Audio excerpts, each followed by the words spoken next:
सूरत। अभी शिल्पा शेट्टी की मां के मामले में एक समन्स निकाला गया है, वारंट निकाला गया है, तो क्या है पूरा मामला, क्यों वारंट? मामले में ये है कि 2003 में ये इनके खिलाफ शिल्पा शेट्टी की माता है और उनके पिता के खिलाफ, और ये फजलुर रहमान है, उनके खिलाफ एक एक्सटॉर्शन का केस हुआ था, दाखिल हुआ था। ठीक है, तो उसमें कई सालों से ये केस चलता रहता है। तो जब पिछली बार वो जो सीडी थी, ऑडियो कैसेट जिसे बोलते हैं, तो वो हर कोई आरोपी जो जिसमें जितने एक्यूज है ना, तो उनको हाजिर रहने के बाद उनकी हाजिरी में वो सीडी चालू करनी थी और ऑडियो कैसेट चालू करनी थी। और कोर्ट तरफ से उनको बुलाया गया था कि बोला आप ओरली ऑर्डर किया हुआ था कि भाई आप एक्यूज को हाजिर रखो। तो 1-2 तारीख ऐसे ही जज साहब ने दे दिया था, लेकिन वो जो शिल्पा शेट्टी की माता है, वो सुनंदा शेट्टी, वो भी हाजिर नहीं रही थी, और वो फजलुर रहमान है, वो भी नामदार कोर्ट में हाजिर नहीं रहे थे। इसीलिए उनके खिलाफ अरेस्ट वारंट निकाला गया है। तो इस मामले में टोटल कितने आरोपी? नहीं भी टोटल तो आरोपी चार आरोपी शायद है, और पुराना केस है, तो इसी के हिसाब से ये अरेस्ट वारंट निकाला गया है।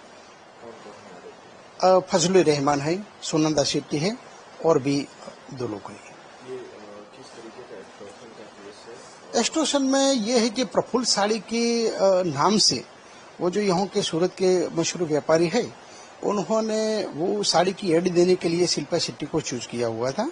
और शिल्पा शेट्टी जी ने जैसे 2003 या इसके पहले यह मामले में वो बोला गया था कि बोला वो अपने हिसाब से वो साड़ी में एड देंगी।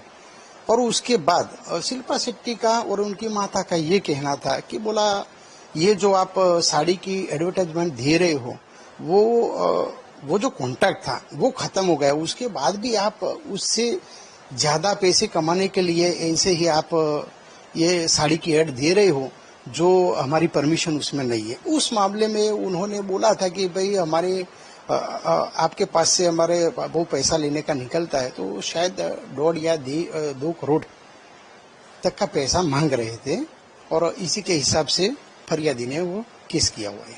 तो अभी वारंट निकालने के बाद क्या आगे प्रक्रिया होगी? नहीं, अभी वारंट तो अरेस्ट वारंट है। अरेस्ट वारंट में तो कुछ भी करके वो पुलिस यहाँ से वो सुनंदा शेट्टी को यहाँ पे लाएगी, उनको हाजिर रहना ही पड़ेगा।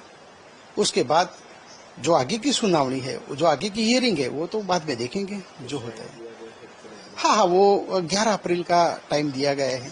ठीक है। इस मामले में शिल्पा शेट्टी या उनकी तरफ से, उनके वकील की तरफ से कुछ कहा गया? नहीं, शिल्पा शेट्टी की तरफ से उनके वकील जो शिल्पा शेट्टी तो इसमें विटनेस है, लेकिन उनकी माता जो सुनंदा शेट्टी है, तो सुनंदा शेट्टी का एडवोकेट थे, लेकिन वो बीमार थे और नामदार कोर्ट में हाजिर रह नहीं सकते थे, इसीलिए उन्होंने वो जूनियर को अटेंड करने के लिए भेजा था। लेकिन जो मामला है वो इस तौर का है कि दोनों जो अक्यूज है, सुनंदा शेट्टी और वो फजलुर रहमान, दोनों को हाजिर रहना था, और उनकी हाजिरी में ये केस चलाना था।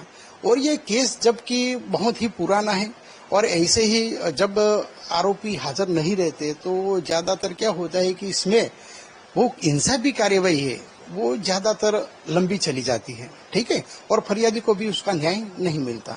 इसी तरह से ये दोनों जब हाजिर नहीं रहे तो इसमें वारंट इश्यू करना पड़ा है। कौन से वर्ष का केस है, कितने वर्ष बीत गए?